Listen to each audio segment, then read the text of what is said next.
SDM ने आश्वासन ये दिया है कि जो ज्ञापन हमने जो दिया है वो ये दिया है कि सैकुल को जो सबसे बड़ा बहाना मिलता है वो ये मिलता है कि जैसे ही हम घर आएंगे और किसी के पैसे लौटाएंगे तो हमें पुलिस उठा लेती है। पुलिस उठाने का बहाना सबसे बड़ा ढूंढ रखा है उन्होंने।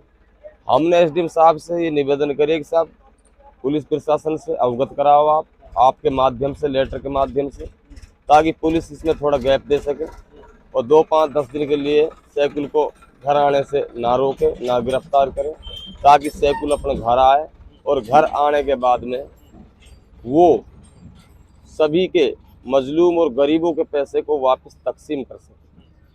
अच्छा, कुछ लोगों को वही कहना ये है कि अगर हम ज्ञापन देंगे तो हमारा पैसा मर जाएगा, सैकुल आएगा नहीं, इस तरह से। देखो, हम भी चाहते हैं इस चीज़ को कि उंगली टेढ़ी करे बिना ही मतलब जो है काम हो जाए, लेकिन बिना टेढ़ी उंगली के काम चलेगा नहीं। ज्ञापन ही ज्ञापन पे चल रहा है मामला। रोज़ों के बाद में हजारों की तादाद में एफआईआर दर्ज हुई और हम लाखों की तादाद में इकट्ठे हुए। इकट्ठे होने के बाद चाहे हमें एसपी ऑफिस या आईजी ऑफिस पर बैठना पड़े, भूख हड़ताल देनी पड़े, चाहे एसडीएम कार्यालय बैठना पड़े, वो हम जगह चिन्हित कर लेंगे जब तक सख्त कार्रवाई इन अपराधियों के खिलाफ नहीं होगी और गरीब और मजलूमों का पैसा वापस तकसीम नहीं होगा, जब तक हम सांस नहीं लेंगे। और इन पैसों को, इन दरिंदों को, इन अपराधियों को, इन षड्यंत्रबाजों को, इनके सलाहकार नेताओं को और जिनके घमंड में, जिनकी प्रक्रिया, जिन लोगों ने ये चैन जोड़ी थी, पूरी की पूरी चैन को तोड़ कर रहेंगे और पैसों को गरीबों को दिला के रहेंगे, चाहे हमें किसी भी हद से गुजरना पड़े।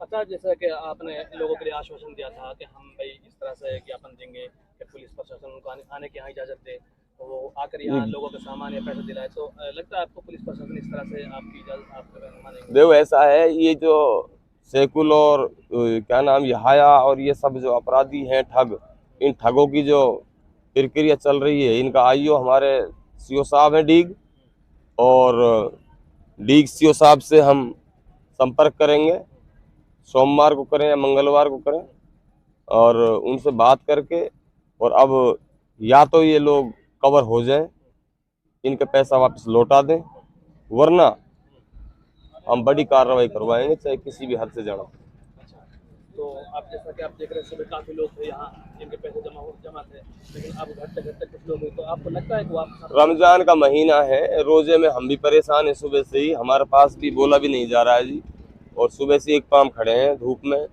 और वो लोग भी परेशान थे, बुजुर्ग थे, महिलाएं साथ में थी, काफ़ी दूर दराज के लोग थे, दौसा से लेकर, तिजारा से लेकर, टपुकड़ा से लेकर, नूह से लेकर, फरीदाबाद से लेकर, यूपी से लेकर, मेवात के चारों तरफ से लोगों को ठगा गया है। उसमें एक ही कौम के लोग नहीं है, उसमें हिंदू, मुस्लिम, सिख, ईसाई सभी जाति बिरादरियों के लोगों को एक सराडे से इन लोगों ने मतलब जो है शिकार बनाया है।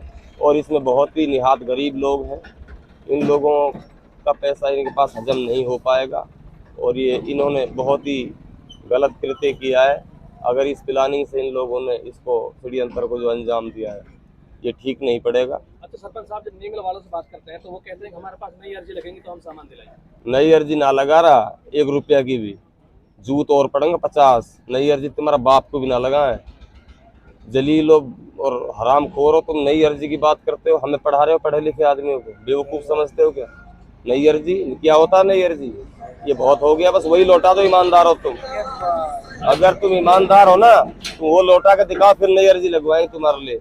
अगर देखा जाए तो नीमला सैकुल का जो मामला है, लाखों करोड़ रुपए लेकर भागने का मामला है, तो ऐसे में आप जनता से क्या कहेंगे इस मामले को लेकर? जबकि मैं यही कहूँगा जनता से, ये अलग अलग तरीके के प्रोपेगेंडा इन लोगों ने चलाए हैं, और ये बहुत ही एक माइंड सेट करके इन लोगों ने अपने घर से पहले 1-2 राउंड शादियां करा करके एक विश्वास जमा करके जनता पर, और जनता के गरीबों को छलने के लिए इन्होंने प्री प्लानिंग की थी।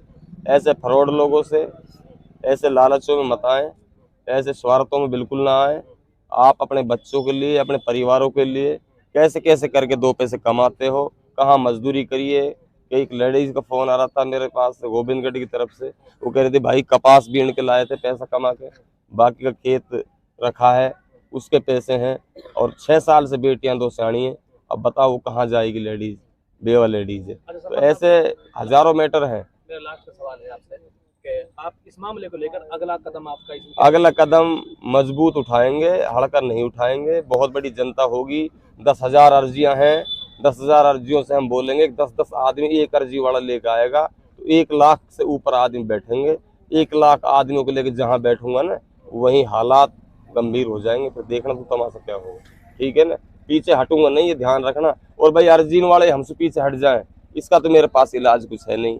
मैं तो पीछे हटने वाला हूं नहीं, पैसा 1-1 रुपया दिलवाऊंगा, 1-1 रुपया। वरना संपत्ति, जमीन, जायदाद, घर, परिवार चैन से इनका नहीं रहेगा। पुलिस प्रशासन इनका साथ वो इलाज करेगी जो दुनिया में किसी के नहीं हुआ, और पुलिस प्रशासन पीछे हटेगी नहीं, ये हमें भरोसा है पूरा। ठीक है।